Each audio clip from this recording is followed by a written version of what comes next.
लय गोड बोलणारी बी धोकादायक असतात बरं का. स्पष्ट सांगतो, जी लय गोड बोलतात ते आपल्याला कधीच मतदान करीत नाहीत. लिहून घ्या.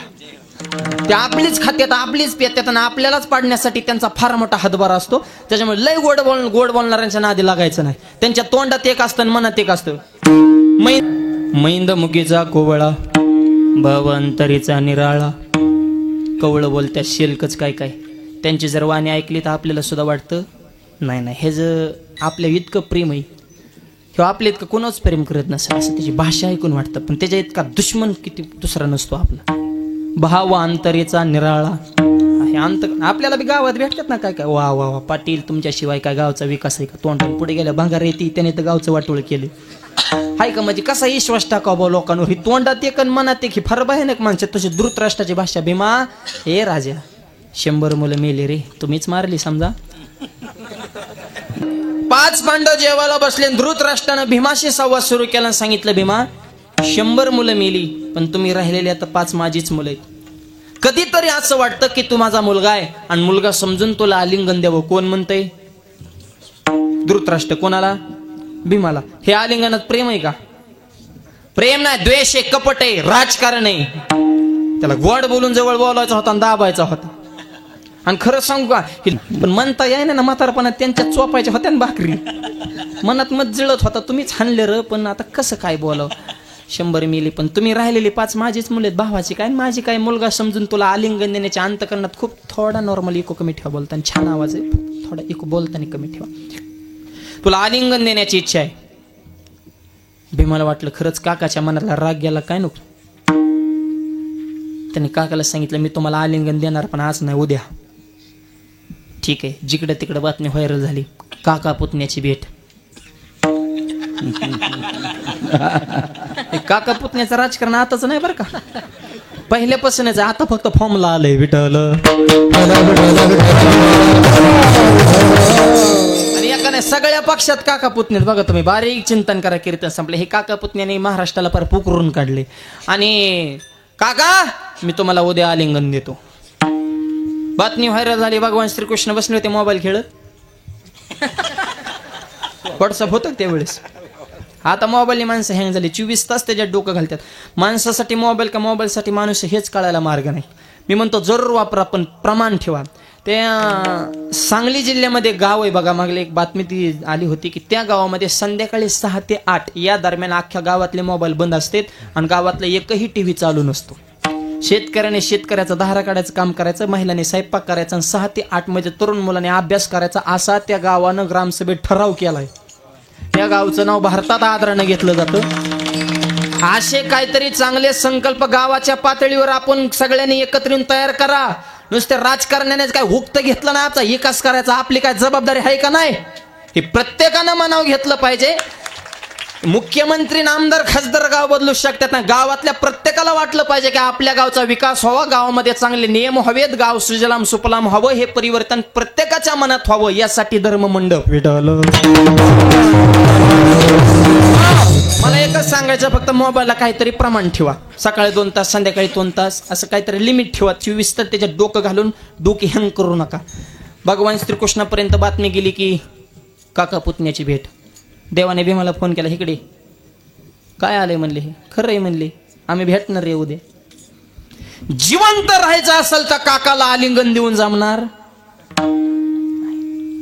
तो काकाच्या भाषेवर जाऊ नको. काका डेंजर आहे. मी हे काढलं सांगतोय बरं का. तर तुम्ही कुणीकडे जोडता हे तुमचं तुम्हाला माहिती आहे. ते तुमच्या बुद्धीचा प्रश्न आहे. मी ओरिजिनल धृतराष्ट्राचं आणि भीमाचं सांगतोय. आणि मग भीमाने देवाला सांगितलं देवा हो तुम्ही देव आहेत पण मी बी भीम आहे. मरण पण शब्दात बदल होणार नाही. बोले तैसा चाले त्याचे वंदावे पावले. शब्द दिलाय म्हणले ना असा शब्द खाली पडून देणार आहे का. शब्द खाली पडेन तर भीम कसला. आता हे चित्र माणूस होतं. ते काय कोणाला भेट होतं का काय तवा. कृष्णाला तरी थोडंफार ती बुजायचं. बाकीच्यांना हानीतच होतं. ती त्याच्या कोणी नादालाच लागत नव्हतं. अहो ते नुसता भीम म्हणलं तरी गचुर धरीत होता. त्याला दादा लावावं लागत होतं. भीम दादा. त्याला दादा म्हणलं तर तो थोडाफार असा गोड बोलायचा नाही तर गचुर धरायचा डायरेक्ट. त्याला काय कोणाला मोजायची गरज होती? स्वयंभू होता, ताकद होती, रगीलपणा होता. काय कोणाला मोजायची काम आहे? वजनदार माणूस होता तो. हत्तीच्या शेपटाला धरण हत्ती वर फेकला तर हत्ती खालीच आला नव्हता. हत्ती गेलता कुठं? सध्या सॅटेलाइट सोडतात का? हत्ती तिथे गेलता. काय ताकद असेल भीमात? भीमदादात एवढी ताकद का होती? तर आईच्या हातचं खाल्ल्याशिवाय भीमाचं पोट भरत नव्हतं. ह्या आताच्या भीमाने ध्यानात ठेवा. कलियुगातला भीम जेवायला बसला, जेवता जेवता आईला धावला आईवर. काय भाजी केली म्हणला, आणि काय तुझ्या हाताला चवण, काय तरा. 10,000चा किराणा महिन्याला जाळ करतोय, पण वरण पातळ केलं, भात कच्चा ठेवला, चपात्या जाड केल्या, भाजीला टेस्ट, आणि तुझ्या हाताला चव नाही, स्वयंपाक बनवायचा नाही. माझ्याशी गाठी आई म्हणली मी नाही केली भाजी, तुझ्याच बायकोनी केली. असं वय, आणि मग मस्त आहे की. ह्याला चौकात नेऊन हाणला पाहिजे. अरे आई म्हणलं की तुझा उष्माघात होतो, बायको म्हणलं की तुझी आईस्क्रीम होती. एवढा फरक म्हणल्यावर कशा भीमाला ताकती येते नो? आईच्या हातचं सुद्धा पटलं पाहिजे ना. काय ताकद होती हनुमंतरांना राव. दुसऱ्याच्या गावात गेल्या माणसं डिरिंग करीत नाहीत, गप बसतात. नको रे गाव दुसऱ्याचे झपकी होतं ना आपल्याला, याडीवाने कराय ना ग.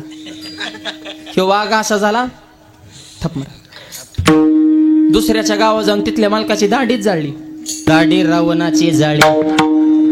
जाग्या बुका केला दाढीचा, पिटेच दाढी जाळे मिशे राहिले असते का? धडाधडाच पेटल्या म्हण, गंज पेटल्या उनी. जाळलेली लंका, गाव सुद्धा जाळलं म्हणे. काय ताकद आहे हनुमंतरांमध्ये. एवढी ताकद का होती? अंजनीच्या तपासासाठी महारुद्र आले पोटी. अंजनी मातेच्या दुधात ताकद होती. अंजनी मातेचा दुधाचा थेंब दगडा पडला तर दगड सुद्धा फुटत होता. काय दूध वज्रशील असं. त्याच्यामुळे हनुमंतराने किती मोठा पराक्रम करू दे, आई मान्यच करत नव्हती. प्रभू रामचंद्राने एक दिवशी अंजनी मातेला फोन केला, आणि हनुमंतरांचं गुणगान काय म्हणले, तुमची कुस पवित्र, हनुमंतरांसारखा वाघ जन्माला आला. म्हणजे काय झालं प्रभू नेमकं काय म्हणे? म्हणणं काहीच नाही म्हणले. एवढी 18 पद्म वानरसेना गोळा केली, राहून दगडावर रमलेलं, दगड पाण्यात फेकली, सगळ्याला सोबत घेऊन शेतू बांधला. फोन ठेवा म्हणले, बघते पुढचं. फोन कटवला, हनुमंतराला बोलून घेतलं. बाळा तू माझ्या दुधाचा अपमान केला. हनुमंतर म्हणले काय चुकलं बाबा? रामासाठी मी माझं सर्वस्व दान दिलं.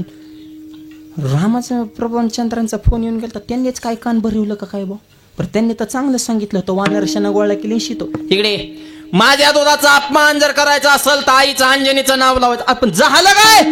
प्रभू रामचंद्राने आत्ताच मला सांगितलं की वानरशाना गोळा केली, मग शितू बांधला. अरे अंजनी मातेचं दूध तू प्याला होता, शितू बांधण्यासाठी तुला वानरसेनेची गरज काय? तू एकट्यानं शितू बांधाय पाहिजे होता.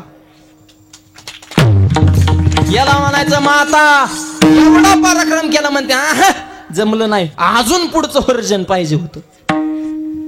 सगळ्यांना काय गरज होती रे? आईचं दूध प्यालाय, तो एकट्याने शितो बांधाय पाहिजे होता. किती विश्वास होता हनुमंतरांवर अंजनी मातेचा. एवढा पराक्रम करून सुद्धा आईनं मान्य केलं नाही. हे आताच्या अंजनीनं जरा ध्यानात ठेवा.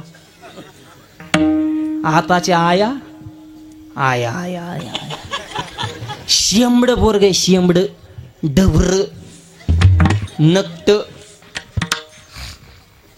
आणि एकदम ओरिजिनल विठ्ठलासारखा कलर, आणि नाकातला माल सगळ्या डिहरी सांडतो, डिहरी चुळीत भातन दुधन सगळं कुत्र येतं, तोंड चाटून जातं तरी हाड म्हणत नाही. तसल्या खैर्या पोराकडे बघून आई म्हणते माझं वाघाचं पिल्लू कसं बसलं या. अगं काय चव आली तुझ्या वाघाला. कुत्र तोंड चाटीत तर ते हाड म्हणे ना, असा काय वाघ असतो का? हे आताची मात. पहिलीतलं पोरगण घाण घाण शिव्या देत होतं. शेजाऱ्याने सांगायला आईला पोराला शिकेव, आता शिक पहिलीत गेले घाण घाण शिव्या देते. आई म्हणजे ग बस, लहान आहे म्हणून देते घाण घाण शिव्या, मोठा झाल्या दिन की चांगल्या चांगल्या शिव्या. काय मुलांकडून आदर्श घ्यायचा हो? आईनं जर असं वागलं तर मुलांकडून अपेक्षा करण्यात काय चुक? शुद्ध बीजा पोटी खळी रसाळ घुमट. एवढा पराक्रम केला तरी अंजनीने मान्य केला ना. काय ताकद होते त्या हनुमंतरांना, तशी ताकद होती भीमदादाला. आणि भीमाने सांगितलं कृष्णाला तुम्ही ग बसा म्हणले. ह्याला कुणाला आलिंगन द्यायचं आणि कुणाला नाही द्यायचं हे आमचं आम्ही घरगुती मॅटर आहे, आमचं आम्ही मिटू. तुम्हाला काय आमच्या घरच्या मॅटरमध्ये डोकं लावायचं काम आहे? भीम कृष्णाला बोलायला लागला. कृष्ण म्हणले अरे तुला आता घरचा मॅटर दिसला का?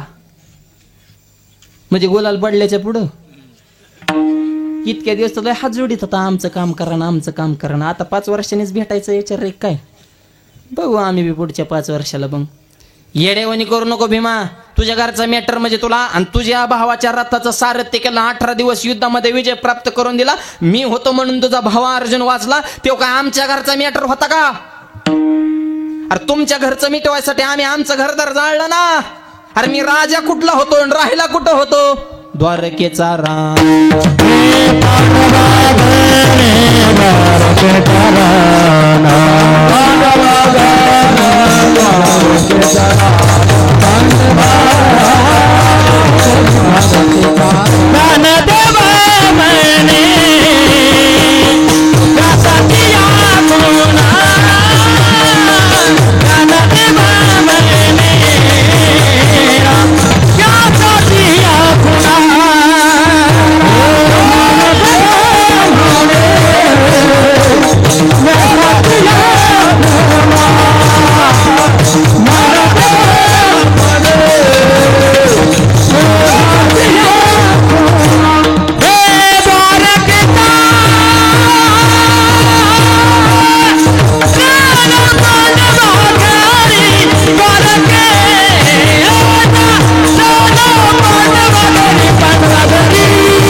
का माऊलीने काय प्रमाण सांगितलंय?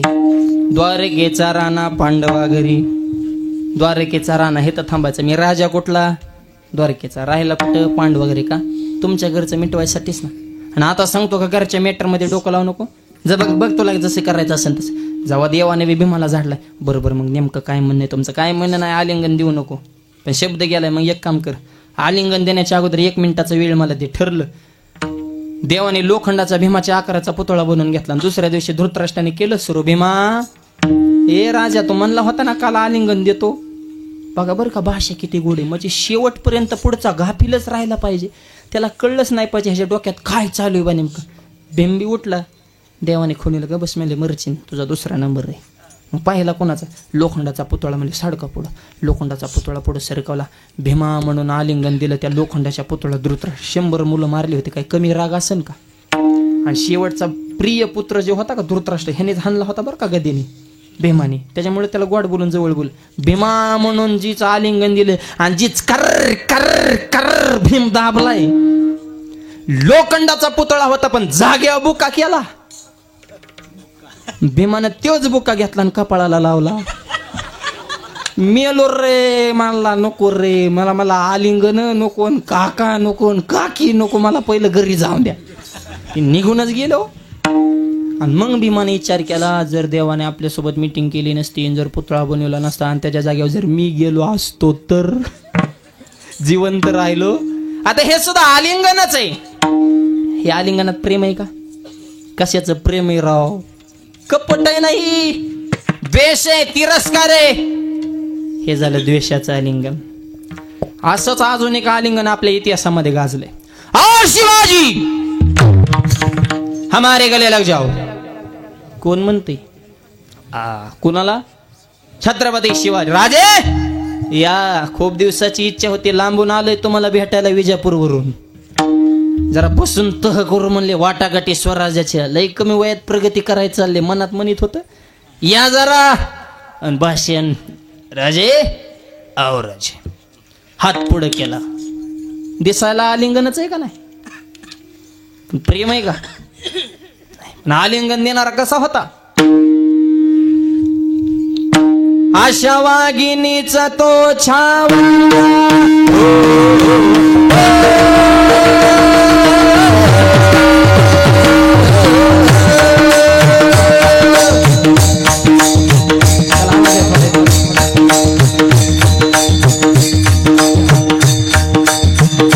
टाळी टाळी हा अशा वाघिणीचा देव छावा अशा वाघिणीचा देव छावा आणि मन्नात काठे जावा डोक्यात जमी मी खावा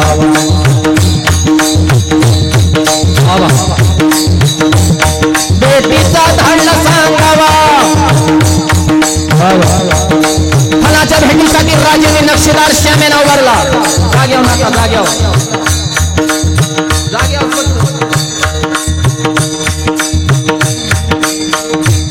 नक्षीदार श्यामी आण्याला धन डौलत डुलत आला सय्यदंडा त्याच्या संगतीला शिवबाच्या संग जीव माला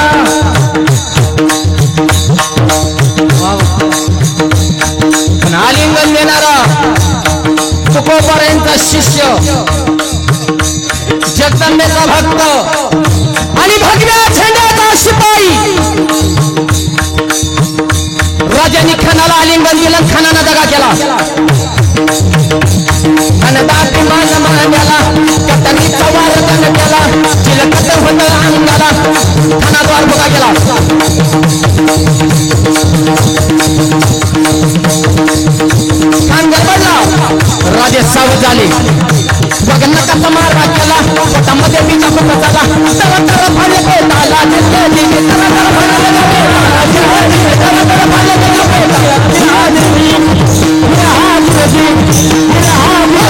शिवाजी महाराज की जय भवानी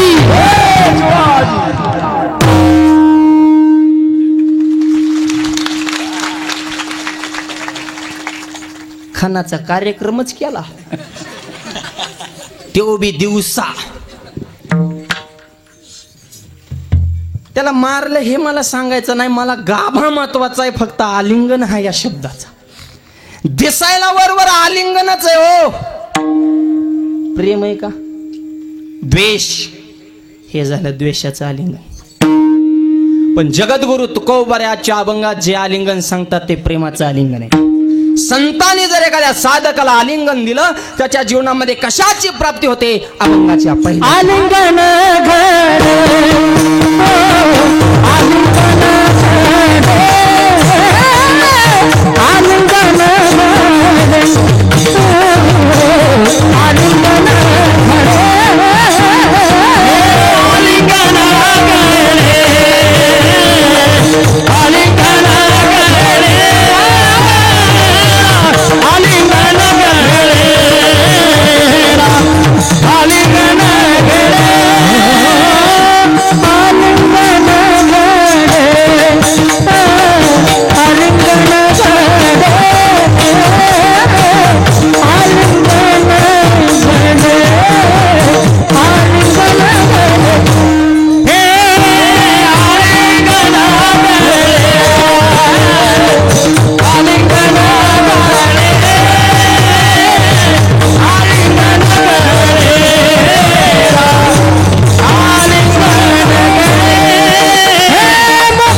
शरणामध्ये तुकोबाराय सांगतात आलिंगन घडे मोक्ष सायुजता जोडे. सायुजता नावाचा मोक्ष प्राप्त होतो संतांनी जर आलिंगन दिलं तर. हे ऐकायला सोपं आहे, संतांनी आलिंगन दिलं मोक्ष. संत काय कोणाला बी आलिंगन देतील का? मुळात संत भेटच होत नाही. बहु अवघड आहे संत भेट.